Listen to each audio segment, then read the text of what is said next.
Baby, if you're on Pretty Girl Rich era, you know we don't fall for that preference hype. I need women to stop falling for the preference conversation because every few months, the internet finds a way to convince women that they need to compete with each other for male approval. And it gets packed as preference. Men don't like this type of woman anymore because this woman's doing this and that. Men prefer women who look like this because the other ones are this and that. Men are going overseas now. This demographic is winning. This demographic is losing. And women immediately start looking at each other like we're in some kind of competition. But if you step back and actually look at the pattern, this isn't new. The women change, the rhetoric changes, the location changes, but the strategy stays remarkably the same. And that's what I want to talk about today. Okay? Preference has always been used to create a hierarchy between women. One of the oldest tricks in the books is convincing women that another woman has something they don't. And you've never heard these men say, it's the men. You've never heard them say, well, it didn't work out with the black women because of something I was doing. It didn't work out with the white women because of something I was doing. It didn't work out with the Latinas because of something I was doing. It didn't work out with the Italians because of something I was doing. See, you never hear them take accountability. It's always the woman. It's always the group of women that they don't want anymore for another group of women because it's the women, not the men. It's never the men. She's prettier. She's more feminine. She's more submissive. She's more desirable. She's younger. She's more traditional. I'm using air quotes here. She's more traditional. She's from a different race. She's from a different country. And now suddenly women are supposed to compete with her. Because if women are busy competing with each other, they're not paying attention to the bigger picture. And that's why I don't get overly impressed when somebody announces their preference like they discovered some universal truth. The preference is the preference. But the moment your preference becomes a talking point that you're using to rank entire categories of women, we're no longer talking about simple attraction. We're talking about social conditioning, status, hierarchy, and power, misogyny. And the funniest part is watching the ideal woman, I'm using air quotes again, change over time. This is where history becomes extremely interesting because the things that some women were expected to tolerate, provide, or endure in relationships eventually become the things that are marketed as desirable in another group of women. Women were expected to be endlessly accommodating, especially black women. Especially black women. Now that's called being submissive. Women were expected to put their husband's needs before their own. Now it's called being traditional. Women were expected to depend on men financially. Now that's being marketed as femininity.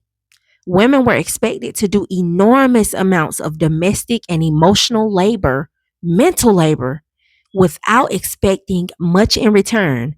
Now somebody will tell you that's what a real woman does. So you have to pay attention to the pattern because sometimes what gets presented as a man's preference is simply a repackaging of an old expectation. And when the original preference stops working, the target changes. This is where the overseas conversation comes in because now we're watching certain men say that American women aren't their type anymore. But wasn't American women just your type? Weren't the white American women just your type when you hated the black women? Black men? You wanted the white women. But now that the white women have become single mothers on your dime, now that the white women have become bitter on your dime because of the trauma that they've endured on your dime, now American women aren't your type at all. You have moved to women in other countries. And suddenly is she knows how to treat a man. She doesn't have unrealistic expectations. She'll appreciate what I provide. She actually wants a family. She respects men. But ask yourself something. Why does this particular woman supposedly have all these qualities? And more importantly, what does she need from the man? Come on, ladies. I'm not telling you a lie. Because when you're talking about a woman who has fewer financial opportunities, fewer resources, fewer options, or a strong economic incentive to immigrate or marry, the power dynamic shifts. Yes, it does. It changes. And suddenly, what somebody calls traditional femininity can also be heavily influenced by their circumstance. That's the part people don't want to talk about.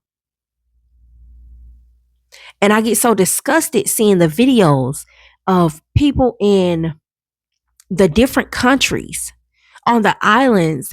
And I just saw one the other day, they had a group of little kids, 13-year-olds, little girls in thong bikinis, partying in the water with grown men from America, passport bros.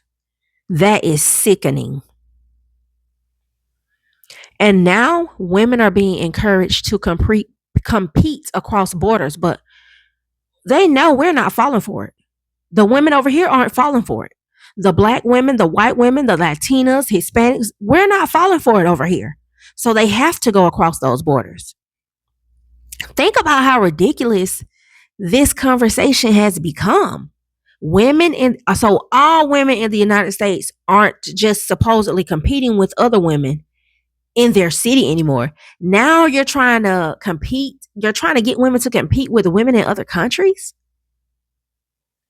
They are literally trying to tell us that you better become more feminine. You better cook. You better be submissive. You better lower your standards because if you don't, I'll just go overseas. Go. You know what we're telling them? We're telling them to go. Our life is easier over here. We're already making more money. And if we're not, we'd rather struggle alone than with a man that's going to add more pressure in the household. And then you still got to help him out because he's not making enough money over in the US. And I want women to really hear what is happening here.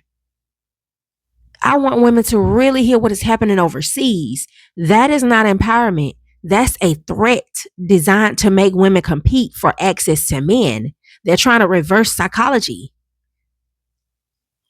And once you understand that, the conversation becomes much less intimidating. This is not for the women that are on my level with it because I hear it and I don't even care about it. I don't want to hear it. It does nothing for me. But this is for the women that it kind of does something to you. You're really thinking something is wrong with you. No, ma'am. You're being gaslit because you're going to realize that you don't have to win a competition that you never entered. We don't care. We are doing our own thing. We're not focused on this. Men are just trying to pit us against one another. Don't let somebody else's preference become your self-worth. That is what they want to happen. This is the part I really want women to take away. If a man doesn't prefer you, okay. If you're not his type, cool. If he likes another aesthetic, another personality, culture, another body type, that is okay. Go live your life because there is nothing more exhausting than watching women completely reconstruct themselves because some man on the internet announced a new preference. One week is this, next week is that. Then the algorithm finds another woman, then another country, then another aesthetic. We got Thailand, the Philippines, and women are sitting there wondering what they need to change about themselves. Baby, you don't need to change nothing. You don't need to audition.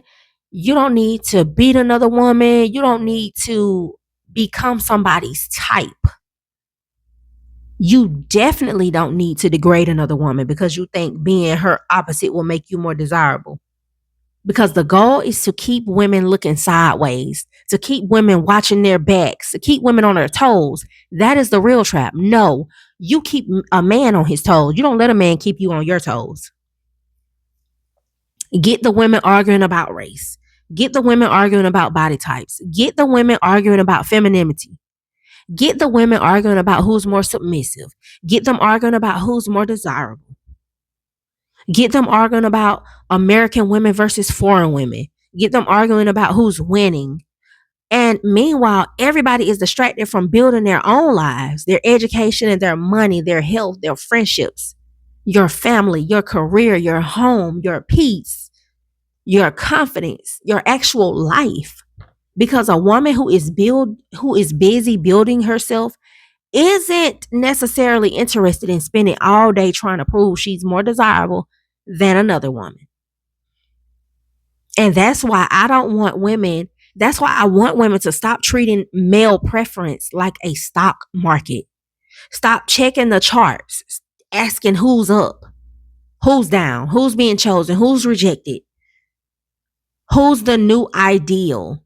Because women's value doesn't rise and fall based on what demographic of women men are currently talking about online. And history has shown us that these preferences can change. They will change. The rhetoric changes, the ideal changes, the women being praised changes. And then eventually the conversation changes again. So don't build your identity around a trend. Build your life. Build a life that still makes sense when the trend is over. And the men are definitely not going to respect you if they see you're trying to keep up with their preference. They're going to run over you. They're going to roll over you like a dough roller, like a pizza roller.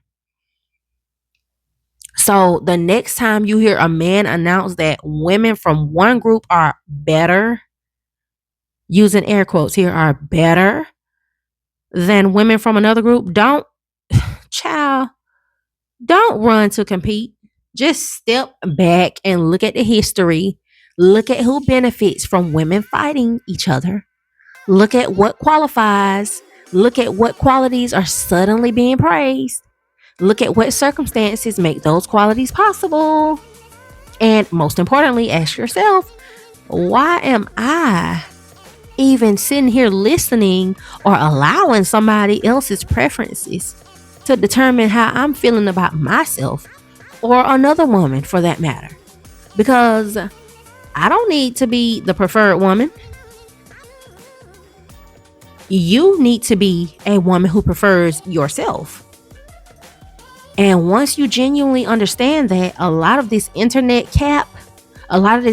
competition starts to look very, very silly. This is Pretty Girl Rich Era, where we heal, level up, and become the best version of ourselves. Y'all know I wasn't gonna let y'all go without that. See you in the next one. Bye, loves.